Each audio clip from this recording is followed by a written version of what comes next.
Alors donc hier, on a découvert le tonneau. En fait, ce sont deux tonneaux qui sont glissés l'un dans l'autre. Quand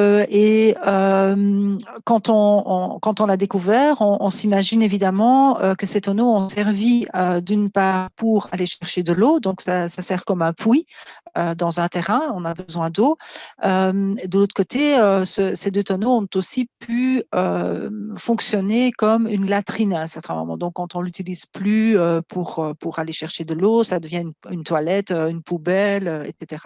Ça aurait pu aussi être un lieu de stockage à un certain moment. Et donc, c'est pour ça que le tonneau, une fois qu'il a été localisé exactement sur le terrain, qu'il a été nettoyé, il a été documenté complètement, digitalement, avec photos, plans, etc., on commence à le démonter petit à petit. Donc, c'est ça l'archéologie. On va démonter pour comprendre ce qui se passe. On a commencé à enlever les planches et donc on fait si vous voulez, une coupe à travers pour bien comprendre comment le contenu de ce tonneau s'est constitué. Et donc on va enlever aussi ce contenu couche par couche pour récupérer tous les éléments qui se trouveraient à l'intérieur de ce tonneau. Et Et donc vous, l'étape suivante, c'est donc à partir de tous les échantillons qu'on a pris, c'est de déterminer à quoi a servi ce tonneau. Donc effectivement, est-ce que c'est une latrine ou est-ce que c'est plutôt stockage, etc. Donc il y a des études macroscopiques qui vont se faire, mais aussi microscopiques, hein, parce on peut apprendre énormément de choses sur la vie quotidienne du Bruxellois de cette époque-là. Qu'est-ce qu'il mangeait, quel type de plantes poussaient autour sur le terrain, par exemple. Donc tout ça, on va pouvoir, on l'espère, déceler à travers les échantillons qu'on a pris à l'intérieur du tonneau. Et le tonneau même, donc les planches qui ont été récupérées, toutes, vont être précieusement sauvegardées parce que c'est du bois et ça se désagrège très très vite quand ça se trouve dans un milieu qui n'est plus humide comme c'était sur le terrain. Donc on va devoir les préserver. Ce sont euh, des, euh, des éléments chimiques qu'on va rajouter pour que le bois puisse être bien conservé, mais on va en même temps faire des analyses sur ce bois pour savoir quelle essence c'est, est-ce qu'on peut dater ce bois, et donc on aura une idée bien précise de l'époque à laquelle le bois a été coupé pour en faire des tonneaux.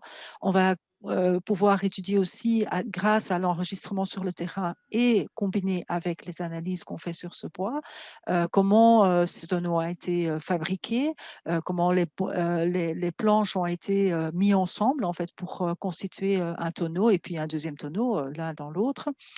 Donc, il y a une masse énorme de données qui vont suivre maintenant grâce à l'analyse qu'on va faire de tous ces éléments séparément et de les mettre ensemble. Certaines choses vont se faire relativement vite quand on est face à des objets un peu plus grands. Quant à tout ce qui est microscopique, là, parfois, il faut d'abord préparer les échantillons pour pouvoir les étudier et ça peut prendre quelques mois. Idem pour le bois, la préservation du bois, ça peut prendre quelques mois, rien que pour les préserver, pour transposer l'eau qui se trouve dans le bois par un élément chimique pour que le bois reste présentable. Euh, et donc, on fera certainement aussi des analyses C14 pour avoir une datation plus précise. Alors, par rapport à la datation, nous pensons donc qu'il date du Moyen Âge parce que la structure, la façon dont il est apparu à nous, donc sa façon d'être, sa composition en fait, la façon dont il est fait, nous rappelle des tonneaux semblables qu'on a trouvés sur un terrain près de la Grand Place il y a quelques années.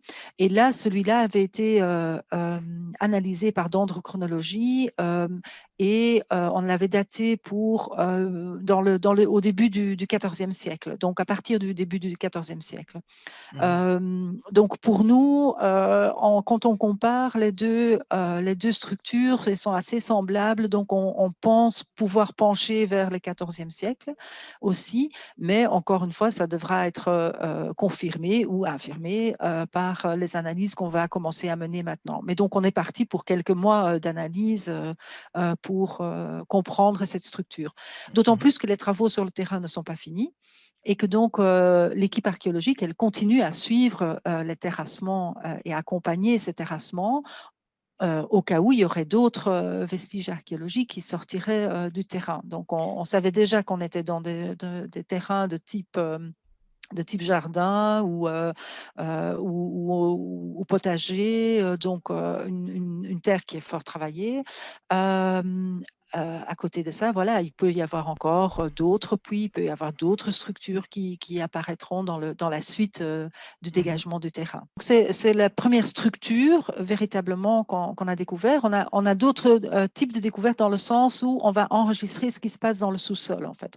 Donc, on a vu qu'il y a des couches qui sont plutôt de terrain qui a été travaillé par l'homme et ça nous donne aussi une information précieuse. Et là aussi, on avait pris plein d'échantillons justement pour pouvoir faire exactement la même chose que ce qu'on va faire avec le contenu du tonneau, c'est-à-dire des analyses microscopiques qui vont nous donner des pollens, par exemple, qui vont nous donner tous des éléments microscopiques qu'on ne voit pas à l'œil nu, mais qui vont nous donner des informations très précieuses sur le type d'arbre qui poussait à côté, sur éventuellement les légumes qu'on a cultivés là ou pas, enfin voilà, les fruits qu'on mangeait. Enfin, il y a plein d'éléments qui vont ressortir. Donc déjà en soi, pour ça, c'était déjà un chantier très intéressant. Évidemment, une structure en bois, ça c'est rare parce qu'il faut effectivement être sur un terrain qui est humide. Tout ce qui est organique n'est pas préservé en fait dans un terrain sec, ça va se désagréger. Et ici, c'est préservé, donc c'est quand même une trouvaille unique, d'autant plus que c'est seulement la deuxième structure de ce type qu'on trouve à Bruxelles.